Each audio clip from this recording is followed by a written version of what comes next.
Merci de m'avoir permis de communiquer ici au sujet d'un sujet qui m'intéresse beaucoup. Je suis chirurgien orthopédiste au CHU de Nice et je travaille dans le cadre de ma thèse de sciences dans l'unité INSERM U1101 qui est à Brest. Et j'ai été aussi élu cette année président de la Société française de chirurgie orthopédique assistée par ordinateur, ce qui m'engage encore plus au niveau de ses connaissances vis-à-vis de ma spécialité. Savez-vous ce qu'est un chirurgien?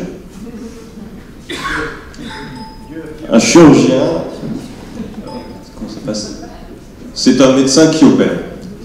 Alors, opérer, on comprend à peu près ce que ça veut dire. Ça veut dire qu'il va réparer des choses, il va poser des implants, des plaques, peut-être des fois avec des ancillaires, retenez bien ce mot, mais aussi il doit prendre des décisions, puisque c'est un médecin. Et donc, pour cela, en chirurgie de l'épaule en particulier, on a, dans le cadre de cette arthrose de l'épaule, vous voyez, il y a un pansement articulaire, quelques ostéophytes, il y a plusieurs choses qu'il va falloir prendre en compte. Par exemple, la coiffe, il y a 4 tendons, plus le tendon du biceps, ils peuvent être rompus, ils peuvent être rétractés, il peut être infiltré de graisse, et donc il y a à peu près 256 états différents pour cette coiffe. Rien que pour cela. Ensuite, il y a la glaine. La glaine, il faut mesurer sa version, son orientation, sa direction, son inclinaison, et il faut prendre en charge, pour comprendre tout cela, pour essayer de traiter au mieux la pathologie du côté de la glaine. Et puis, il y a l'humérus. L'humérus, lui aussi, il a son orientation, sa position dans l'espace par rapport à la glaine. Il a aussi sa subluxation postérieure qu'il va falloir prendre en compte. Et globalement, on se retrouve avec déjà des données très importantes à intégrer pour la prise en charge du patient et la décision thérapeutique qui va en découler. Il y a aussi depuis une quarantaine d'années 5705 publications, et encore je n'ai tapé que Shoulder Arthritis sur PubMed pour trouver ce nombre-là. Donc il faut connaître aussi ces publications. Et puis enfin, le patient reste un patient, il n'a pas que son épaule, il faut aussi intégrer ses antécédents, son âge, son sexe, sa demande fonctionnelle, ses douleurs, son activité, etc. Et donc, à partir de tout cela, il va falloir prendre une décision. Et c'est là qu'il va falloir rentrer dans le détail éventuellement et utiliser des outils tels que l'intelligence artificielle, mais pas que. Et donc je vous expose les 3 grands pans de ce que j'ai de mes travaux au niveau de ma thèse de sciences, qui a été dans un premier temps de constituer un registre, puisque on parlait tout à l'heure des radiologues, on a aussi fait ça en orthopédie, de 1300 épaules sélectionnées, triées, pour fonctionner sur un logiciel d'analyse en intelligence artificielle qui permet, grâce à un machine learning, de faire un diagnostic et de concorder à 95% avec ce qu'on lui a appris. Bon, plus modestement, avec ce que je lui ai appris. Il y a certainement beaucoup d'erreurs, mais si on est pensé à toute la société chirurgicale en orthopédie, certainement qu'on arrive à lisser et à se mettre globalement tous d'accord sur ce que va apprendre un tel logiciel. Donc ça, c'est une première phase de ces travaux.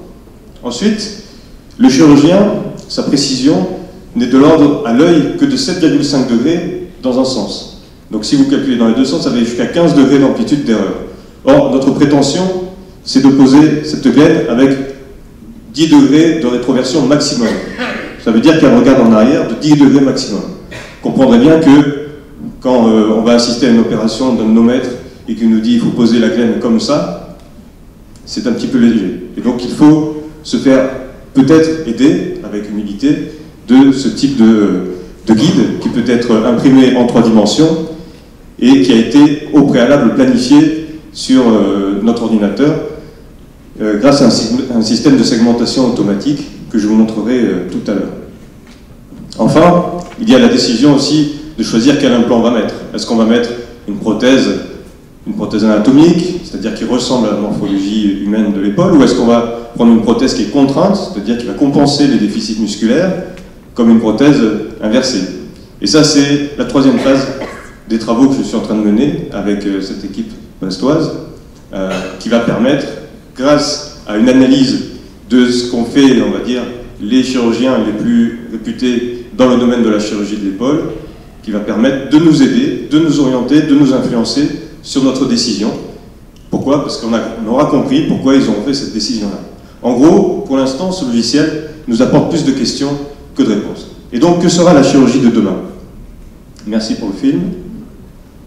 Mais la chirurgie de demain, ce sera un chirurgien qui ouvrira son ordinateur et qui intégrera les données scanographiques d'ICOM dans son ordinateur pour obtenir une épaule, par exemple, en 3 dimensions. Et grâce à un système d'intelligence artificielle, il va pouvoir réfléchir sur ce qu'est la glène. On va l'orienter sur les différentes mesures qu'il y a et puis sur les décisions qu'il pourrait prendre vis-à-vis d'une telle pathologie.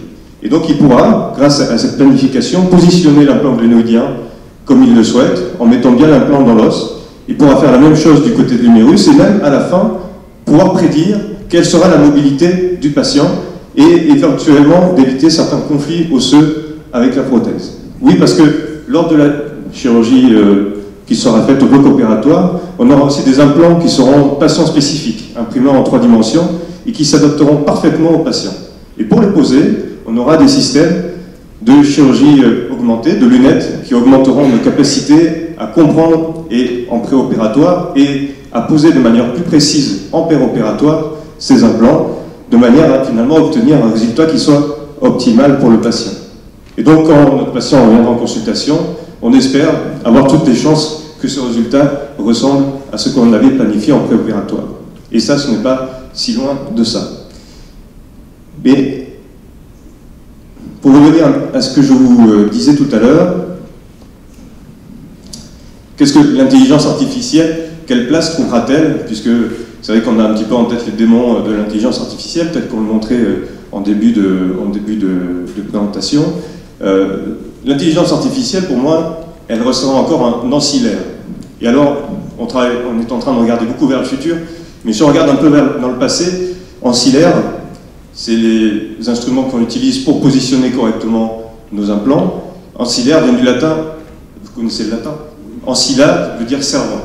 Et donc, ce sont des outils qui doivent continuer de nous servir, et on ne doit pas, nous, s'adapter à ces outils-là. Pourquoi? Parce que eh bien, le jour où on devra réguler tous ces systèmes, où il faudra encore les développer, où il faudra les comprendre, les améliorer, il faudra encore des chirurgiens, des ingénieurs derrière pour comprendre pourquoi on a fait ces décisions-là. Et donc, à la fin, s'il n'y a plus de chirurgien, ce sera peut-être parce qu'il n'y aura plus d'humains et la boucle sera bouclée. Je vous remercie.